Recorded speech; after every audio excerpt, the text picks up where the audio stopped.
Welcome to Coffee Break. Thoughtful conversations for a busy world.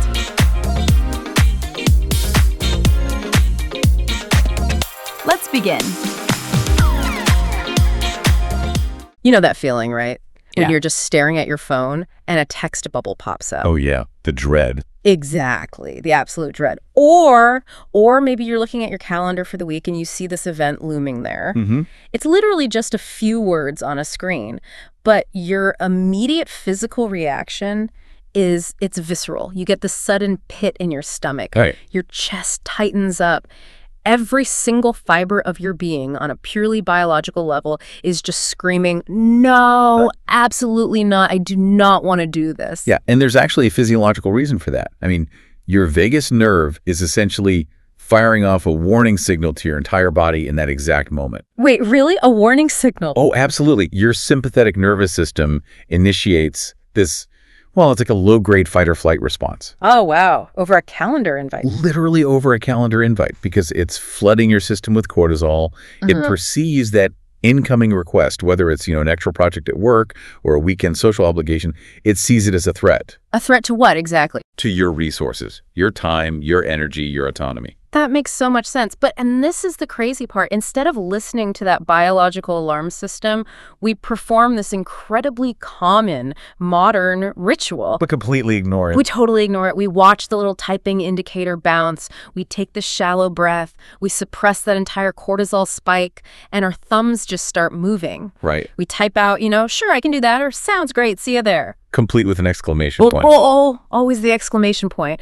Or a smiley face emoji to really sell an enthusiasm we absolutely do not feel. Right. It's wild. It is wild. And that's exactly why we're doing this deep dive today. We're looking at a concept from a fascinating piece of writing titled The Quiet Burden of Reluctant Consent. It's such a great title. It really is. And specifically, we're examining the author's core premise, which is this idea of the quiet resentment of doing things you don't want to do.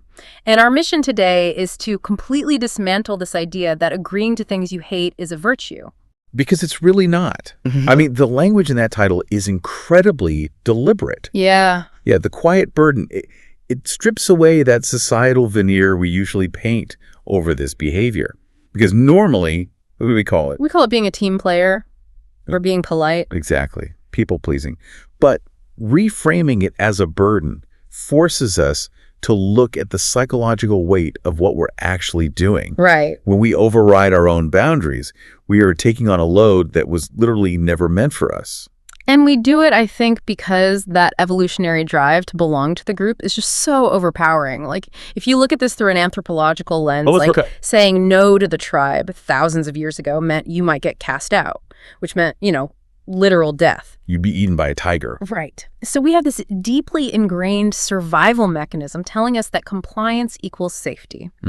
We hand out these gold stars in our culture to you for being accommodating, but we rarely examine the internal tax being levied on the person doing the accommodating. Which is exactly why we need to dissect the phrase reluctant consent itself. Because it fundamentally operates as an oxymoron. Okay, let's unpack this. How is it an oxymoron? Well, think about the legal and ethical definitions of consent. It relies entirely on enthusiastic, uncoerced willingness, right? Right. It's a full yes. Exactly. It implies your agency is fully engaged and you are actively opting in. It is a green light. Okay. So adding reluctant to it means you are simultaneously hitting the gas and the emergency brake. Oh, that's a great way to put it. Right. Because reluctance implies internal resistance. You're dragging your feet. You're essentially saying, I willingly agree to do this thing that I completely oppose doing. It sounds totally absurd when you say it out loud like that. It does, but it creates a profound internal fracture. And that fracture is what psychologists call cognitive dissonance, right? Yes. And we can actually map this in the brain, which is fascinating. Wait, you can see it on a brain scan? You really can.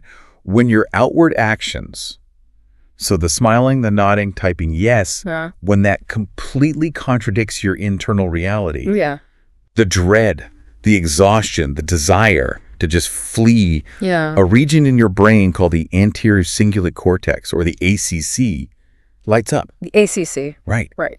The ACC is essentially responsible for conflict monitoring. So when it detects a mismatch between what you believe and what you are doing, it triggers a state of psychological distress. So it's literally burning actual physical energy to maintain that contradiction. Exactly. You are fighting a war on two fronts. Wow. Because you have to expend executive function to actually complete the task you just agreed to, right? And on top of that, you have to expend emotional energy to suppress the internal rebellion of not wanting to do it. That's the literal mechanism of the burden. And that energy drain, it is constant. The ACC doesn't just turn off once you send the text message. It does. No, it hums in the background. It consumes glucose, creating this baseline state of mental exhaustion until the dreaded event or task is finally over, because you are actively sustaining a lie. Okay, I want to push back on this slightly. Sure. Because framing it purely as a lie or this toxic burden might, it might ignore the realities of this social contract. Well, isn't a certain degree of reluctant consent required just to maintain a functional society? Like if I refuse to go to a friend's 2-hour experimental poetry reading in a damp basement on a Tuesday night. I have a very specific example, but okay. Just a hypothetical. But if I refuse simply because my ACC detects a mismatch with my desire to sit on the couch, I'm prioritizing my immediate comfort over their long-term support. Right. We can't all just operate on pure unbridled self-interest, can we? Well, no, you're right. The social contract absolutely relies on reciprocal altruism. We do things we'd rather not do for the people we care about, with the implicit understanding that they'll do the same for us. Right. It creates a web of mutual support. It does. I look at it kind of like a relational credit card. Oh, I like that. Yeah, it's a tool. Using it for small, occasional purchases is perfectly healthy. Going to the poetry reading, helping a friend move a couch when you'd rather be sleeping, attending a work meeting that totally could have been an email. Right, the small stuff. You swipe the card, you incur a tiny bit of relational debt, but you pay it off quickly with the accrued goodwill of the relationship. It's just a minor transaction that lubricates human connection. I think the credit card analogy is incredibly useful here, especially for distinguishing between functional compromise and self-abandonment.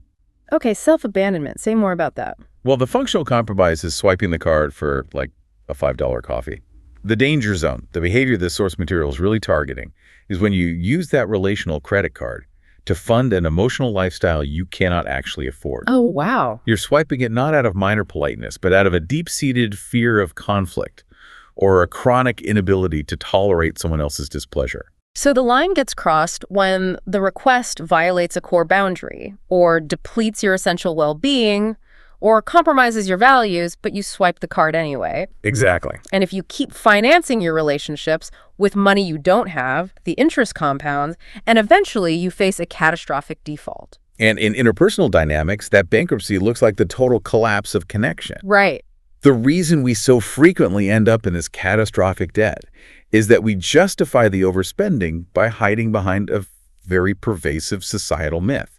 We basically tell ourselves that this chronic compliance is actually a virtue. The myth of the kind, yes. Right. This is so deeply ingrained in us, especially in corporate structures and within certain gendered conditioning, where agreeableness is literally weaponized. Absolutely. We are taught that saying yes to someone, even when we are completely depleted, is an act of altruism.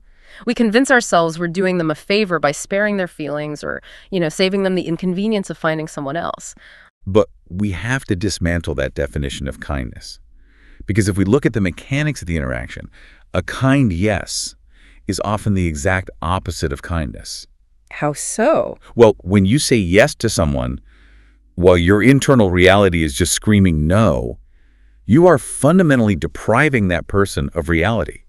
You are manipulating the data they have to navigate the relationship. Depriving them of reality. Man, that completely flips the traditional narrative. It does. We think we're giving them a gift, but we're actually gaslighting them in a very subtle way. That's a strong word, but it fits. Think about it. If someone makes a request, they're operating under the assumption that you will give them an honest assessment of your capacity. Right. By feeding them a fake yes, we deny them the opportunity to know the actual truth of the situation. And we have to ask ourselves who we are really protecting in that scenario. Oh, that's a great question. Are we protecting them from a momentary twinge of disappointment? Or are we protecting ourselves from the discomfort of setting a boundary and holding firm in the face of their potential reaction? Oof. It's almost always the latter, isn't it? The kind yes is almost always conflict avoidance masquerading as altruism.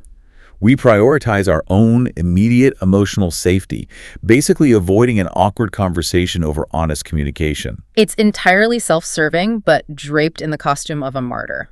Perfectly said.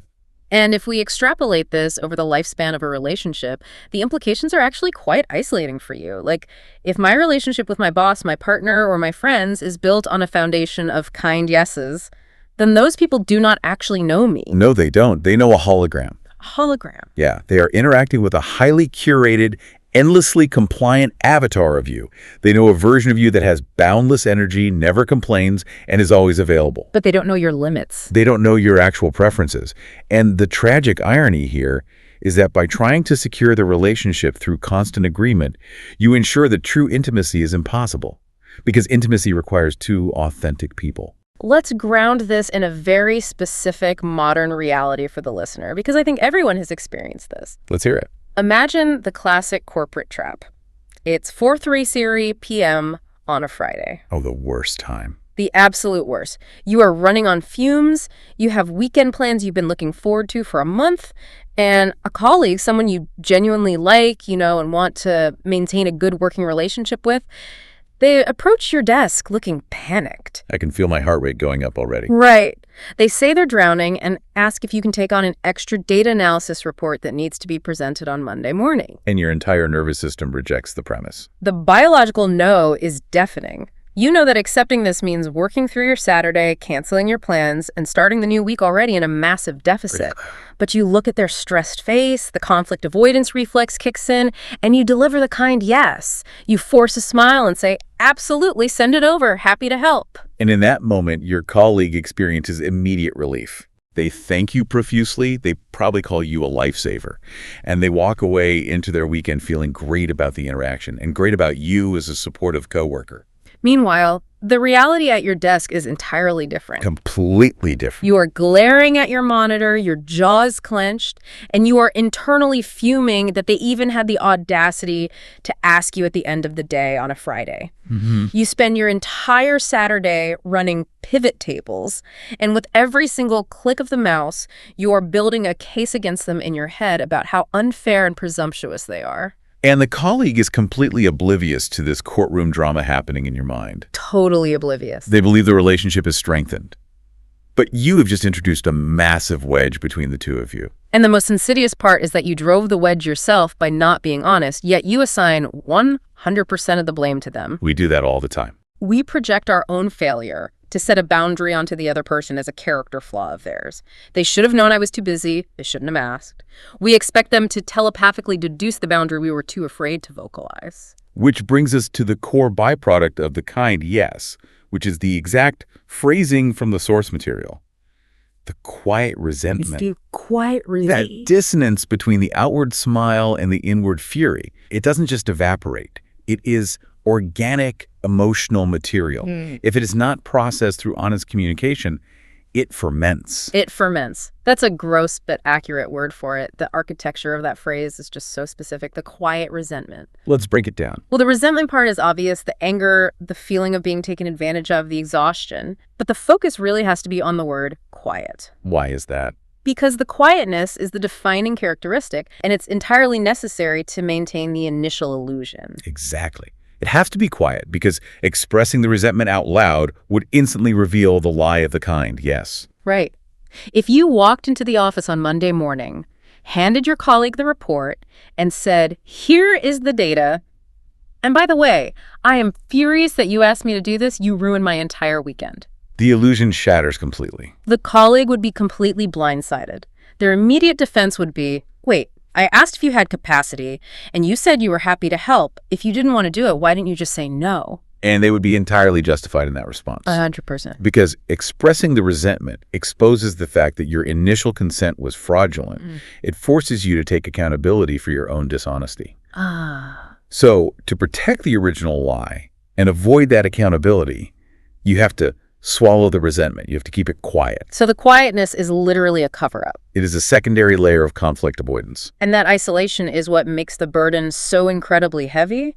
You are carrying this toxic emotional sludge around, and you can't even ask for help or seek validation from the other person because you are the one who volunteered to pick it up. Right.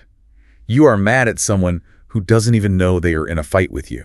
That is so deeply unfair to both people. If we look at the psychological pull of that isolation, it fundamentally alters your perception of the relationship, doesn't it? It does. The other person transforms from a peer into a persecutor in your mind, while you cast yourself in the role of the victim. Wow. But it is a victimhood of your own making. Here's where it gets really interesting, though. If the resentment is kept entirely quiet, and the other person has absolutely no idea about the internal monologue or the mental courtroom, how does this actually damage the relationship? What do you mean? Like, if the illusion is perfectly maintained, shouldn't the connection remain intact, even if it is built on a fiction? If they think everything is fine, isn't it fine? That assumes the human psyche is capable of perfectly containing intense emotional distress indefinitely. Which it isn't. Which neurobiology proves is totally impossible. Unexpressed emotion is energetic. It doesn't simply vanish because you refuse to give it a voice. Right. If you deny an emotion its primary exit route, which is direct, honest communication, it will invariably find a secondary, covert route to escape. Like water finding a crack in the foundation. Exactly. In psychology, we refer to this as emotional leakage. Emotional leakage? The pressure just has to equalize somehow? Yeah. If you seal the valve on a pressure cooker but keep the heat on, the steam is going to force its way out through the weakest seam. And the manifestations of this emotional leakage are incredibly destructive because they are indirect and confusing. The most common form is passive aggression. Oh, classic. Because you cannot openly say, I am angry about that Friday report. Yeah. Your subconscious tries to balance the scales by punishing the colleague in tiny, deniable ways. So you take an extra day to respond to their emails. You, quote unquote, accidentally leave them off a calendar invite. You give them backhanded compliments in meetings. You engage in these micro-sabotages that allow you to vent the resentment while maintaining plausible deniability. Right, because if they call you out on it, you can just retreat into innocence. What? I'm not mad. I just missed your email. You're overreacting. You are making them pay interest on the relational debt without ever showing them the bill. That is such a good way to phrase it. And another frequent form of leakage is emotional withdrawal. The cognitive dissonance of acting happy while feeling resentful becomes so energetically expensive that your brain just shuts down the connection to conserve resources. You just pull away. You pull away. You stop making small talk. The warmth completely drains out of the dynamic. And the other person absolutely registers that climate change. They might not be able to pinpoint the Friday report as the catalyst, but they feel the sudden chill. Oh, they definitely feel it. They know they're being frozen out, but because your words still say everything is fine, they are left in this disorienting fog trying to figure out what they did wrong. It creates a deeply unsafe emotional environment. Because trust is not just about fidelity or honesty. It is heavily reliant on predictability. Predictability. When you are leaking passive aggression or suddenly withdrawing affection, you become unpredictable. Your behavior no longer matches your stated reality. So their nervous system registers you as unreliable. Exactly. And the foundation of the relationship begins to rot from the inside out. Which brings us to, honestly, the most visceral metaphor from the source material. We've established that plausible deniability and emotional withdrawal aren't sustainable forever. No, they aren't. Eventually, the pressure outgrows the container. The dynamic of the kind yes doesn't just create a wedge. It operates as a slow-burning fuse. And a slow-burning fuse implies an inevitable destructive culmination. It is a matter of when, not if. And the timeline of that fuse is what makes this so insidious. In a workplace, the fuse might burn for a few months before you abruptly quit or snap at a manager. But in family systems or long-term romantic partnerships. Oh, this fuse can burn for decades. Decades. Cool. The kind yes becomes a deeply entrenched behavioral pattern that spans actual generations. And the immense danger of a fuse that burns for years is the cognitive decoupling that occurs. Cognitive decoupling. Yeah, meaning by the time the bomb finally detonates, the original spark, the initial reluctant consent, is so far in the past that it has been completely disconnected from the present reality. So the explosion appears wildly disproportionate to whatever minor event triggered it. Exactly. Okay, let's map this out in a family dynamic, because I feel like the family system is the absolute ultimate breeding ground for reluctant consent. Without a doubt. The pressure to conform to roles and traditions is just immense. So imagine you were in a family where it was suggested years ago that you host the major holiday gathering. Okay. Your house isn't ideal for it, the financial burden is stressful, and you fundamentally dislike the chaos of hosting. Right, it's just not your thing. Not your thing at all. But the prospect of setting a boundary, saying no to your parents or your siblings, triggers that deep evolutionary fear of disappointing the tribe. So you deploy the kind yes. You swallow your dread, smile, and say you would love to host. And year one, you muscle through it. You suppress the cortisol, you baste the turkey, you clean the guest rooms, and you project the image of the happy, accommodating host. And because you effectively sold the illusion, the family operates on the data you provided. They assume you genuinely enjoyed it. Right. So year two arrives, and it is simply expected that you will host again. And the trap snaps shut. You couldn't say no in year one, so it feels impossible to say no in year two. So you host again. And year three. Year four, year five, you give 5 consecutive years of reluctant consent. You are swiping that relational credit card for massive emotional purchases, sinking deeper and deeper into a catastrophic resentment debt. You start keeping a mental ledger. You catalog every time a sibling arrives late, every time a parent criticizes the dryness of the stuffing, every time you are left alone in the kitchen washing dishes while everyone else watches football. You are meticulously stockpiling this quiet resentment. You're building an arsenal of grievances. But outwardly, you are still maintaining the facade of the perfect, willing host. The family is entirely unaware that they are sitting on a powder keg. Completely unaware. Then we arrive at year 6. Oh, boy. The fuse has been quietly burning for half a decade. It is the morning of the gathering. You are already at maximum capacity, vibrating with unexpressed anger. A sibling walks into the kitchen and casually, with no malice intended whatsoever, asks if you have any different napkins because the ones on the table clash with the centerpiece. That minor comment is the spark hitting the powder keg. The accumulated pressure of 5 years of self-abandonment finds its exit. The bomb goes off. You shatter a glass in the sink. You turn around and unleash half a decade of stored fury. You scream that they are ungrateful parasites. You list out grievances from 3 years ago. You tell them you hate this holiday, you resent all of them, and you demand they all get out of your house. It is a spectacular, relationship-scorching detonation. And if we analyze the fallout of that explosion through the lens of family systems theory, the reaction of the family is highly predictable, isn't it? Oh, very. They are not going to suddenly realize the burden of hosting was too much for you. Because they can't see the boundary you never set. Exactly. They are entirely focused on the blast radius. They look at you screaming over a question about napkins, and their immediate conclusion is that you are deeply unstable, irrational, and cruel. The narrative of the relationship is rewritten in an instant. The original issue, your entirely valid lack of capacity to host a massive gathering, is completely obscured by the collateral damage of your explosion. You finally expressed your boundary, but you did it in a way that traumatized the people you were previously trying to please. The irony is crushing. We use the kind yes because we are terrified of damaging the relationship with a no. But the slow-burning fuse guarantees that when the truth finally comes out, it destroys the relationship far more violently than an honest no ever would have. We manifest the exact outcome we were trying to prevent. Which means the entire paradigm of conflict avoidance is fundamentally flawed. If the explosion destroys the trust, and the quiet resentment rots the intimacy, the only viable solution is to prevent the fuse from ever being lit. We have to address the root cause. Which requires a radical shift in how we approach disappointment. Exactly. So what does this all mean for you, the listener? This is the crux of the issue. The antidote to reluctant consent isn't just learning to say the word no.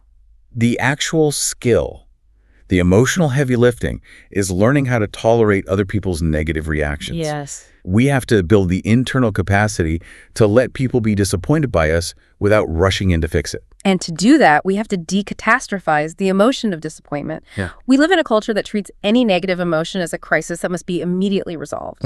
We view someone else's disappointment in us as a personal failure, but neurologically and psychologically, disappointment is a completely standard, unavoidable feature of the human experience. It is the natural friction of two people having different needs at the same time. In therapies like acceptance and commitment therapy, there is a brilliant framework that distinguishes between two types of emotional pain: clean pain and dirty pain. The distinction is vital here. Tell us about clean pain. Clean pain is the inevitable, natural sting of living. It is grief, sadness, and the sharp pang of disappointment when expectations aren't met. When you deliver an honest no to a request, the other person might experience the clean pain of disappointment. Sure. Their hope was dashed, they're momentarily frustrated, and they have to pivot to find another solution. But it is a straightforward pain. It processes through the nervous system cleanly. They feel it, they adjust, and they heal. If disappointment is clean pain, a simple, sharp sting that heals, then what we are doing to ourselves with a kind yes is intentionally creating dirty pain. Exactly. Dirty pain is the secondary suffering we manufacture when we refuse to accept clean pain. It is the complex, tangled, toxic pain of avoidance, suppression, and quiet resentment. When you offer a fake yes to spare them the clean pain of a temporary letdown, you are volunteering for the chronic, dirty pain of long-term resentment. You're choosing a lingering infection over a momentary prick of a needle. We have to reframe what we are actually doing when we say no. We are not attacking them. We are offering them a clean reality. I want to build on an analogy here, moving beyond the credit card, to look at how we handle this dynamic when the stakes are developmental. Okay. Think about watching a toddler learn how to walk. The mechanics of learning to walk require falling. Yeah. Gravity is the teacher. Exactly. The toddler stands up, takes a wobbly step, and falls hard on their diaper. They might be shocked. They might cry for a minute. Yeah. As an adult watching this, your empathetic instinct is triggered. You feel their clean pain. Right. Your immediate impulse is to rush in, pick them up, and carry them so they never have to experience the discomfort of falling again. It is an instinct born of love and protection. But if you indulge that instinct completely, if you intervene every time they stumble and you just carry them everywhere, you are fundamentally sabotaging their development. Oh, absolutely. They never learn how to balance. They never build the muscular strength required to walk autonomously. They never learn how to fall safely and get back up. You are protecting them from a momentary sting, but you are stunting their long-term growth. And simultaneously, you are exhausting yourself. The burden of carrying them grows heavier every day until your own back gives out. Letting someone be disappointed by your no is the emotional equivalent of letting the toddler fall. It requires you to sit with your own discomfort while you watch them experience a minor bummer. But rushing in with a kind yes to carry them over the inconvenience stunts the relationship. It prevents them from learning how to navigate a world where they don't have unlimited access to your resources. It prevents them from building the emotional resilience to handle a no. If we apply that concept to adult relationships, it reveals something profound about respect. We often dress our people-pleasing up as kindness. But if we look closely at the underlying message of the kind, yes, it is surprisingly arrogant. Arrogant, because we are assuming we know what's best for them. It is arrogant because it is fundamentally infantilizing. Wow. When you lie to someone to protect them from disappointment, you are implicitly communicating, I do not believe you are emotionally robust enough to handle the truth of my reality.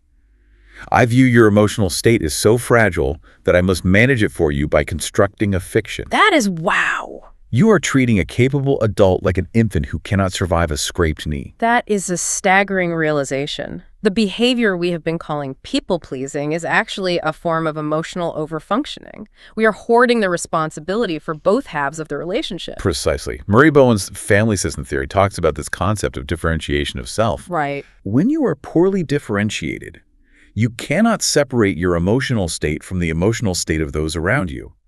If they are upset, you feel compelled to fix it so you can stop feeling anxious. But a highly differentiated person can maintain their own calm and hold their own boundaries even while someone else is actively disappointed in them. They can tolerate the friction without rushing to smooth it over with a lie. When you give an honest, compassionate no, you are practicing that differentiation.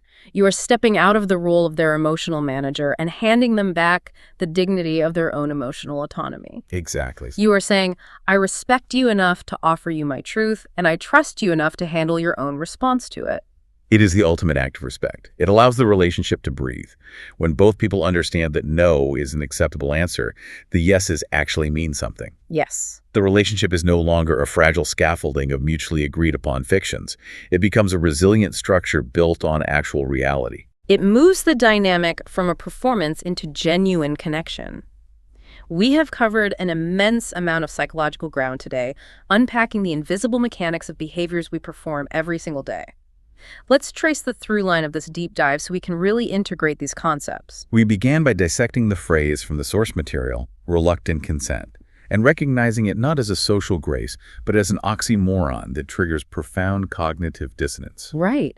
And we explored how the anterior cingulate cortex registers this mismatch, creating the physical exhaustion that defines the quiet burden. From there, we mapped how the myth of the kind, yes, is actually a mechanism of conflict avoidance that deprives the other person of reality, leaving them in a relationship with a compliant hologram rather than your authentic self. We then examined how the friction between your outward compliance and your internal dread ferments into quiet resentment. We saw how this resentment, because it cannot be spoken without exposing the original lie, leaks out in highly destructive, passive-aggressive ways that erode the predictability and safety of the connection. And we tracked the life cycle of that resentment, watching it act as a slow-burning fuse. We saw how years of stockpiled grievances eventually inevitably detonate over something trivial, destroying the relationship and completely obscuring the original boundary you were too afraid to set. Which led us to the essential antidote, distinguishing between the clean pain of disappointment and the dirty pain of resentment. We learned that true respect requires us to stop infantilizing the people in our lives, to let them experience the temporary clean pain of hearing no, and to trust them to manage their own emotional weather. This shift takes immense courage. It requires rewiring decades of evolutionary and societal conditioning. But the next time you feel that vagus nerve drop in your stomach when a request comes in, I want you to recognize it for what it is, your body asking you to tell the truth. Do not automatically swipe the relational credit card if you don't have the emotional funds. Choose the short-term discomfort of setting a boundary over the long-term toxicity of a slow-burning fuse. It is the only pathway to building relationships where you are actually known, rather than just accommodated. We've spent all this time focusing on how we issue a no and how to let people be disappointed by us. But as you process this over the next few days, I want to offer a different angle to chew on. Oh, let's hear it. Flip the mirror around. How well do you handle being told no? When a friend, a partner, or a colleague sets a boundary with you, do you accept their clean pain of disappointment with grace? Or do you punish them with guilt trips, passive aggression, or a disproportionate blow-up? Are you accidentally forcing the people you love into the quiet burden of reluctant consent because they are terrified of your reaction? To stop the cycle of the slow-burning fuse, you don't just have to learn how to speak the truth. You have to prove you're a safe place for others to tell it.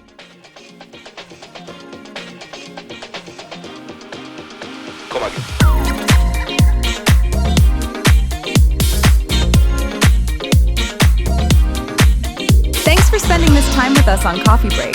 If this conversation stayed with you, you can find more episodes here on the channel. Until next time, take care.